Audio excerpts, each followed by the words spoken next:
இவர்கள் வந்து சாதாரண இந்த உலமாக்களுடைய சக்தி பொறுத்த வரைக்கும் சாதாரணமான சக்தி கிடையாது, பயங்கரமான வலிமை உங்களுக்கு இருக்கும். இறை தூதர்களே கூட வந்து இவங்க என்ன பண்ணிடுவாங்க, மிகைச்சிருவாங்க. ஈசா நபி வந்து மிகப்பெரிய வந்து ஒரு சேலஞ்ச் வந்து யார் மூலமா சந்திச்சாங்க அப்படின்னா, அன்றைக்கு இழந்த ஆலிம்கள் இடத்த தான் ஜெயிக்க முடியல, ஆதாரங்களை வச்சு நிறுவ முடியல. நபி ஸல்லல்லாஹு அலைஹி வஸல்லம் அவங்களாலையும் அன்னைக்கு இருந்த அந்த பனி இஸ்ராயீல்களுடைய அந்த ஆலிம்கள் இடத்துல நிறுவ முடிஞ்சதா? நிறுவ முடியல. அந்த மக்களை கன்வின்ஸ் பண்ண முடிஞ்சதா? அதாவது ஆலிம்ங்கிற அந்த செக் போஸ்ட்டை தாண்டி மக்களை உங்களால டச் பண்ணவே முடியாது. உலமாய சூ சாதாரண ஆட்கள் கிடையாதவங்க. அப்படியே அவங்க அப்படி ஏன்னா அது ஒரு ஒரு என்ன சொல்றது, ஒரு அச்சு வந்து அவங்க வந்து மக்கள் மத்தியில் வந்து ஏற்படுத்தியிருப்பாங்க.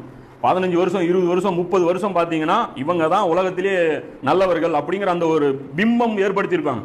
அதை உடைச்சிட்டு நேர்வழி அடையிறது எவ்வளோ சிரமம்னா, ஒரு இந்துவோ ஒரு கிறிஸ்தவர் வீட்டில் பிறந்து தங்களுடைய தாய் தந்தையர் அந்த ஊர் வழக்கம் எல்லாத்தையும் உடைச்சிட்டு நேர்வழிக்கு வர்றது எவ்வளோ கஷ்டமோ அதே அளவுக்கு சேலஞ்சபிளான விஷயம் இது. இந்த ஆலிம்களை உடைச்சிட்டு சத்தியத்துக்கு நீங்கள் வர்றது. இது பற்றி எல்லாம் பார்த்தீங்கன்னா 760 766 775 788 790 703 9 12 10 75 இத்தனை வசனங்கள் எல்லாம் நிறைய விஷயங்களை சொல்லிட்டு வர்றான்.